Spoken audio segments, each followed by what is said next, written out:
আমাদের এই বর্তমান আর ভবিষ্যৎকে সুন্দর করার উপায় কি?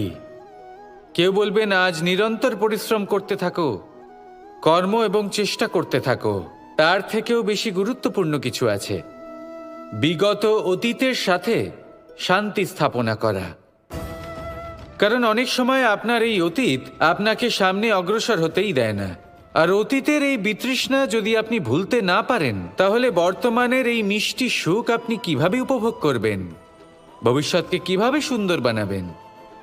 তাই এই অতীতকে ভুলে যান, এর থেকে যা শিক্ষা প্রাপ্ত করার করে নিন, আর বর্তমান এবং ভবিষ্যৎকে আরো সুন্দর করে তুলুন। আর আমার সাথে ভালোবেসে বলুন, রাধা রাধা। জীবনে অনেক সময় আমরা সমস্যার জালে এমনভাবে জড়িয়ে পড়ি যে আমরা বুঝতেই পারি না যে আমাদের কি করা উচিত, কার সাহায্য চাইবো, কার সাথে দেখা করব, বুঝতেই পারি না। অনেক সময় এমন হয় যে সমস্যা আমাদের থেকে শুরু হয় না, অন্য কারোর থেকে শুরু হয়। অনেক সময় এই সময় এমন খেলা খেলে যে আপনি সেই সমস্যায় ফেঁসে যান। কিন্তু সমস্যা যেখান থেকেই শুরু হোক না কেন, সেই সমস্যার সমাধান আপনাকে করতেই হবে। অনেক সময় মানুষ এমন বলেন, আমার অতীত এত বাজে, সেটা শুধরে কি হবে? এই ভুলটাই তারা করে বসেন। দেখুন, আগে যা হয়ে গেছে, যা শুধুই অতীত, যা সত্য তা কখনো বদলানো যাবে না। কিন্তু এটাও সত্যি যে এখন থেকে সামনের যে পথ, সেটাও আপনার হাতে রয়েছে। আপনি একে ভালোও বানাতে পারেন, খারাপও বানাতে পারেন। তাই আপনার এটা শুধরে নেওয়াই উচিত। কারণ মানুষ আসলে তার নিজের অতীতকে নয়, তার বর্তমানকে প্রভাবিত করতে পারে। এই বর্তমানই পরবর্তীকালে অতীত হবে, যা আপনি শুধরে নিতে পারেন। তাই আপনি সেই চেষ্টাই করুন, নিরন্তর চেষ্টা করুন। ধন্যাত্মক দৃষ্টিভঙ্গি নিয়ে নিজের বুদ্ধি প্রয়োগ করুন, সাহসের সদ্ব্যবহার করুন, যাতে আপনার আগামী সময় আপনি আরো ভালো করে তুলতে পারেন। আপনার সমাপ্তি আর সমাপ্তির পথে এই যাত্রা, তাকে আপনি সুখময় করে তুলতে পারেন। তাহলে এটাই করুন আর আমার সাথে ভালোবেসে বলুন, রাধা। মানুষের সবথেকে বড় শক্তি কি? তার বাহুবল, অর্জন করা ধন, নাকি তার পেছনে দাঁড়িয়ে থাকা তার সমর্থক বা প্রশংসকদের দল, নাকি ঈশ্বরের আশীর্বাদ? সেটা কি? মানুষের সবথেকে বড় শক্তি হলো একটাই, আর তা সকলের মধ্যে আছে। আর তা হলো তার নিজের অস্তিত্ব, যা অন্য কারোর মধ্যে নেই। সংসারে অনেক লোক রয়েছেন, কিন্তু কেউ আপনার মতো নন। এটা হলো আপনার শক্তি, এ হলো আপনার নিজস্ব শক্তি। দুর্ভাগ্যবশত বেশিরভাগ মানুষ এটা বুঝতে পারেন না, নিজের শক্তিকে চিনতে পারেন না। কিন্তু যদি আপনি চিনতে পারেন, তাহলে আপনি নিজের অন্তরে অনুভব করবেন একটা অসীম শক্তির অস্তিত্ব। যে সাফল্যের পথে আপনি চলছেন, আপনি দেখবেন যে এই সাফল্যের দ্বার নিজে থেকেই খুলে গেছে। শুধু প্রয়োজন হলো নিজের এই শক্তিকে চিনে নেবার, নিজের এই বিশেষত্বকে বোঝার। কারণ এই যে আপনার বিশেষত্ব, এ কোনোদিনও আপনার থেকে দূরে চলে যাবে না, চিরকাল আপনার সাথে জড়িত থাকবে। যদি আমি বাহুবলের কথা বলি, সময়ের সাথে সেটা চলে যাবেই। যদি কথা বলি অর্জিত ধনের, তাহলে সময়ের সাথে সেটাও চলে যাবে। মিত্র, পরিবার, বন্ধু, আশীর্বাদ, এই সব কিছু আপনার থেকে দূরে চলে যেতে চলেছে, সেটা আপনিও জানেন। কিন্তু এই যে আপনার অস্তিত্ব, আপনার বিশেষ শক্তি, যা শুধু আপনার সাথে আছে, তা চিরকাল আপনার সাথেই জুড়ে থাকবে। দরকার হলো শুধুমাত্র এটা চিনে নেওয়ার, নিজের উপর বিশ্বাস রাখার, আর জীবনে এগিয়ে চলার। আপনি যদি এটা করেন, তাহলে সবাই এটা দেখে আপনার থেকে শিক্ষা নেবেন। অমৃত আসলে কি? আমরা সবাই জীবনে অমৃত লাভ করতে চাই, কিন্তু এই অমৃত আসলে কি? এ কি অমরত্ব লাভ করার কোনো মন্ত্র, নাকি সামনে এগোনোর কোনো পথ? নাকি অমৃত সেই রস যা অসুর আর দেবতারা সমুদ্র মন্থন করে লাভ করেছিলেন? নাকি সেই ওষুধ যা ঋষি মুনিরা ভ্রমণ করে খুঁজে বের করেছিলেন? অমৃত যদি কিছু হয়, তাহলে তা হলো আশা। কখনো কোনো মাতাকে দেখুন, উনি নিজের সন্তানকে কত আগলে রাখেন, তার যত্ন নেন, তার পালন পোষণ করেন। এই আশা নিয়ে যে পরবর্তী জীবনে এই সন্তান খুব বড় কিছু করবে, ওনাদের খুব ভালোবাসবে। এবার আগামী দিনে কি হতে চলেছে তা আমরা জানি না, পর মুহূর্তে কি হতে চলেছে তা আমরা জানি না, আগামী মুহূর্তে আপনি জীবিত থাকবেন কিনা সেটাও আমরা জানি না। কিন্তু আমরা অনেক বছরের পরিকল্পনা বানিয়ে ফেলি, সেটা অবশ্য মন্দ নয়। দেখুন, জীবন যাপন করার এই আশা, এটাই ভবিষ্যতের আধার হতে পারে। তাই এই আশা হলো গুরুত্বপূর্ণ, তাই একে নিজের সাথেই রাখুন। কথায় আছে যে যে ব্যক্তি নিরাশ হয়ে পড়েন, যার মধ্যে কোনো আশা বাকি থাকে না, তিনি হয়তো বেঁচে আছেন কিন্তু একটা মৃত জীবন যাপন করছেন। তাই এই আশার সঙ্গ কখনো ত্যাগ করবেন না, একে চিরকাল নিজের সাথেই রাখুন। জীবন আনন্দময় হয়ে উঠবে, আর এই হৃদয় তা ভালোবেসে বলবে রাধা রাধা। বৃষ্টির জল যখন মেঘের দ্বারা টিপ টিপ করে ঝরে পড়ে তখন কি ভালো লাগে, তাই না? শুধু যে এই আবহাওয়া ভালো করে তুলে তাই নয়, এই মাটিতে সমাহিত হয়ে একটা অত্যন্ত সুন্দর গন্ধ উৎপন্ন করে। এই লতাপাতা, এই বৃক্ষ এদের জীবন দান করে, এদের পুষ্ট করে তোলে, আর তার সাথেই অনেক জীবের কল্যাণ করে। কিন্তু ভাবুন, যখন বজ্রপাত হয় তখন কি হয়? এই সমস্ত জলের ফোঁটা অনিয়ন্ত্রিত হয়ে যায়, একটা ভয়ানক বন্যার রূপ নিয়ে নেয়, যা শুধুমাত্র মহাবিনাশ করে। এর সারমর্ম কি? এর সারমর্ম হলো কর্ম করুন, কিন্তু তার নিয়ন্ত্রণ রেখে। যদি আপনি নিয়ন্ত্রণে না থাকেন, তাহলে আপনিও জীবনরূপী এই বর্ষার পরিবর্তে ভয়ানক বন্যার রূপ ধারণ করবেন। এবার বিকাশ ঘটাবেন নাকি বিনাশ, সিদ্ধান্ত হলো আপনার। যদি বিকাশ ঘটাতে চান, তাহলে নিজের কর্মের সাথে সাথে নিজের মনকেও নিয়ন্ত্রণ করতে শিখুন। এই মনকে সংযত করুন, একে নিয়ন্ত্রণে রাখুন, নিজের কর্মকে নিয়ন্ত্রণে রাখুন, ভারসাম্য বজায় রাখুন, আর আমার সাথে ভালোবেসে বলুন রাধা রাধা। কখনো ঘোড়া আর তার ঘোড়সওয়ারিকে দেখেছেন?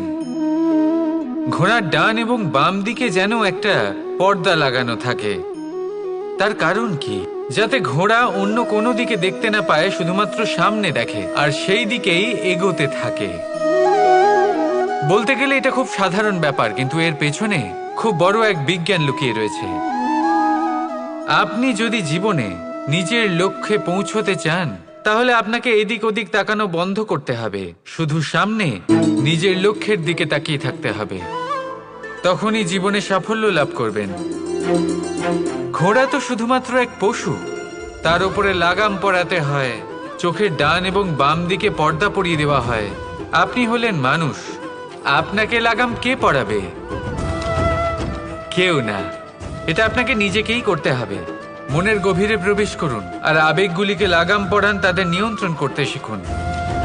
আর নিজের দৃষ্টি সামনে, শুধু নিজের লক্ষ্যের দিকে। মনে রাখবেন, যদি আপনার দৃষ্টি শুধুমাত্র নিজের লক্ষ্যে থাকে, তাহলে লক্ষ্য ভেদ অবশ্যই করবেন। যদি একাগ্রতা এদিক ওদিক চলে যায়, তাহলে লক্ষ্য হারিয়ে যাবে। রাধা রাধা। রাজ্য, শাসন, সাম্রাজ্য, সংস্থাপনা, এগুলিকে সফল কখন বলা যেতে পারে? কোনো কোনো বুদ্ধিজীবী বলেন তখন যখন চারিদিকে শান্তি থাকে, কারোর মনে কোনো প্রশ্ন থাকবে না, শঙ্কা থাকবে না। কিন্তু আমার মনে হয় এটা অনুচিত।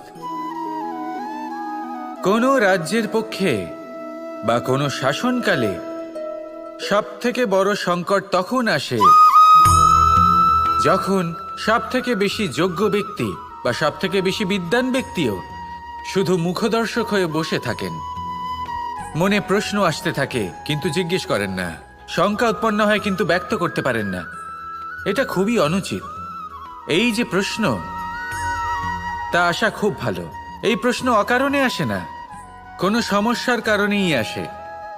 এই প্রশ্নের দ্বারা আপনি সেই সমস্যাগুলি দেখতে পাবেন যাতে আপনি এতদিন অনভিজ্ঞ ছিলেন। আর যত প্রশ্নের নিবারণ আপনি করবেন, ততই আপনার রাজ্য, আপনার শাসন আরও শ্রেষ্ঠ হয়ে উঠবে। এই প্রশ্ন, এই শঙ্কা, এগুলো আপনাকে সমাধানের চূড়াতে অবশ্যই নিয়ে যাবে। সেই জন্য না প্রশ্ন করা অনুচিত, আর না শঙ্কা ব্যক্ত করা অনুচিত, আর না তিনি মূর্খ যিনি প্রশ্ন করেন, শঙ্কা ব্যক্ত করেন। তাই এনাদের কখনো দূরে করে দেবেন না, এনাদের নিজস্ব মতামত রাখতে দিন। যখন সবাই মিলে একমত হবেন, তখন নিশ্চিত রূপে বলা যায় যে এই রাজ্য, এই শাসন, এই সংস্থাপনা সাফল্যের শিখরে রয়েছে। তাহলে আসুন আর আমার সাথে ভালোবেসে বলুন, রাধা। প্রকৃতি, নিয়তি কখনোই কারোর সাথে পক্ষপাত করে না, প্রত্যেককে জীবনদান দেয়, সমান সুযোগ প্রদান করে। এটা সেই ব্যক্তির উপরে নির্ভর করে যে সে কিভাবে তার থেকে লাভবান হয়ে উঠবে।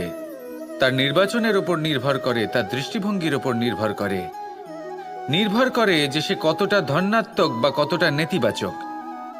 দুই ধরনের মানুষ হন। এমন কিছু মানুষ হন যারা প্রত্যেক পরিস্থিতি, প্রত্যেক সমস্যা এবং বিপদে সুযোগ খুঁজে বের করেন। আর কিছু এমন মানুষ রয়েছেন যারা যে কোনো সুযোগে কোথাও না কোথাও থেকে একটা সমস্যা খুঁজে বের করেন। এবার আপনি কি চান? আপনি সুযোগ চান, তাহলে সুযোগ পাবেন। আপনি সমস্যা পেতে চান, সমস্যা তো আপনি চাইলেই খুঁজে পাবেন। চয়ন আপনারই, যে আপনি কতটা ধনাত্মক থাকতে চান, কতটা নেতিবাচক থাকতে চান। ধনাত্মক থাকুন, জীবনে সব কিছু সম্ভব হবে। আসুন আর আমার সাথে ভালোবেসে বলুন, রাধা রাধা। যখনই আমরা কথা বলি জলরাশির বিষয়ে, যখন আমরা তুলনা করি, তখন আমাদের খুব ভালো লাগে মিষ্টি সরোবর, পুকুর, নদী। আর আমরা অপেক্ষা করে থাকি সাগরের জন্য, সমুদ্রের জন্য। কেন করি? কারণ এই সাগর, এই সমুদ্র, এ হলো অত্যন্ত বিশাল আর ভয়ানক। এর জলও কিন্তু নোনতা, যা আমরা পান করতে পারি না। কখনো ভেবে দেখেছেন এই সমুদ্রের অন্তরে এই নোনতা জল, এই নোনতা ভাব, এটা আসে কোত্থেকে? এই যে সমুদ্র, যে প্রবাহমান নদীর থেকে যে খনিজ নির্গত হয়, তার ভান্ডার হলো এটা। সেই খনিজকে নিজের অন্তরে গ্রহণ করে, সেই নোনতা ভাব নিজের মধ্যে সমাহিত করে, আর তারপর সেই নোনতা জল বাষ্পে পরিণত হয়ে ওপরে উঠে যায়, যা মেঘ হয়ে আপনার ওপর মিষ্টি বৃষ্টি হয়ে ঝরে পড়ে। এ হলো সমুদ্রের ত্যাগ, যার জন্য আপনি মিষ্টি জল পান করতে পারছেন, সে নদী থেকেই হোক বা সরোবর থেকে। সেই জন্যই হয়তো সাগর হলো এত মহান, হয়তো সেই জন্যই রত্ন সাগরে পাওয়া যায়। তাই মনে রাখবেন, ক্ষমতা তারই হয় যে ত্যাগ করতে জানে, কোনো বিষকে নিজের মধ্যে ধারণ করে নিতে জানে। তাহলে আপনিও এটাই করুন, এতটাই শক্তিশালী হয়ে উঠুন, আর আমার সাথে ভালোবেসে বলুন, রাধা রাধা। বৃষ্টির ফোঁটা কত ছোট, কিন্তু সাগর কত বড়। হিমখণ্ড কত ছোট, হিমালয় কত বড়। কত পার্থক্য আছে দেখুন। দশরথ পুত্র রাম আর শ্রীরাম। দেখুন, একটা ফোঁটা একসাথে মিলিত হয়ে তখন এই বিশাল সাগর তৈরি হয়। সকল হিমখণ্ড যখন একসাথে মিলিত হয়, তখন এই বিশাল মহান হিমালয় গঠিত হয়। সেইভাবেই একটা ছোট্ট বনবাস দিয়ে শুরু হয়েছিল একটা যাত্রা, রাম থেকে শ্রীরাম হবার পথে, মর্যাদা পুরুষোত্তম হবার জন্য। কিন্তু এর থেকে আপনি কি শিখলেন? বিন্দু আসলে মহান নয়, মহান হলো সাগর। হিমখণ্ড মহান নয়, মহান হলো হিমালয়। অর্থাৎ কোনো মহান কাজ করার জন্য বা মহান হবার জন্য আপনাকে আরম্ভ করতে হবে ছোট থেকে। একটা অত্যন্ত সরল কিন্তু একটা গুরুত্বপূর্ণ কথা আমি আপনাকে বলতে চাই। দেখুন, আরম্ভ করার জন্য প্রথমেই আপনার মহান হবার কোনো প্রয়োজন নেই, কিন্তু হ্যাঁ, মহান হবার জন্য প্রথমে আরম্ভ করা অত্যন্ত প্রয়োজনীয়। আপনি যদি শুরুই না করেন তাহলে কখনো মহান হতেই পারবেন না। প্রকৃত নিষ্ঠা দ্বারা আরম্ভ করুন। আপনার পদক্ষেপ, আপনার কর্ম যতই ক্ষুদ্র হোক না কেন, তা করতে থাকুন, নিরন্তর চেষ্টা করতে থাকুন। তারপর দেখবেন এই যে মহানুভবতা নিজে পথ চলে আপনার কাছে আসবে। জীবন, এই জীবন আসলে কি? এ হলো জন্ম থেকে মৃত্যু পর্যন্ত এই সময়। কিছু মানুষ এটা বলে থাকেন যে এই যে নিঃশ্বাস নিচ্ছি, এই হলো জীবন। আর প্রত্যেক ব্যক্তি, প্রত্যেক প্রাণী, তাদের নিঃশ্বাস নির্ধারিত থাকে, নির্দিষ্ট হয়ে থাকে। তাকে সেই নির্ধারিত নিঃশ্বাস নিতেই হয়। তারপর তিনি মৃত্যু লাভ করেন। কিন্তু এটা কি সত্যি? সত্যি কি মনুষ্য জীবন এই নিঃশ্বাসের উপর নির্ধারিত থাকে? এই নিঃশ্বাসের গণনাই কি মনুষ্য জীবনের অস্তিত্ব? কখনোই নয়। মনুষ্য জীবন শুধু কিছু নিঃশ্বাস নয় যা একদিন থেমে যাবে। মনুষ্য জীবন হলো সেই নিঃশ্বাসের মধ্যেকার সেই সময় যা দেখে অন্য কারোর নিঃশ্বাস স্তব্ধ হয়ে যেতে পারে। সেই মুহূর্ত যেখানে মানুষ আপনার মধ্যে সেই প্রেম দেখতে পারে, আপনার সাহস দেখতে পারে, আপনার শক্তি দেখতে পারে, আপনার চেষ্টা দেখতে পারে, আপনার পরিশ্রম দেখতে পারে, অন্যায় আর দুর্নীতির বিরুদ্ধে আপনার যুদ্ধ দেখতে পারে। জীবনে গুরুত্বপূর্ণ সেই মুহূর্ত, সেই সময় যেটা আপনি বেঁচে আছেন। সেই সময়ে আপনি এই সংসারের অন্য ব্যক্তিদের জীবন বাঁচার একটা দিশা দেখাতে পারেন, একটা প্রেরণা যোগাতে পারেন, শক্তি দিতে পারেন, আশা দিতে পারেন। তাই জীবনে এটাই করুন। এমন একটা জীবন যাপন করুন যা অন্যের জন্য আদর্শ হয়ে থাকে।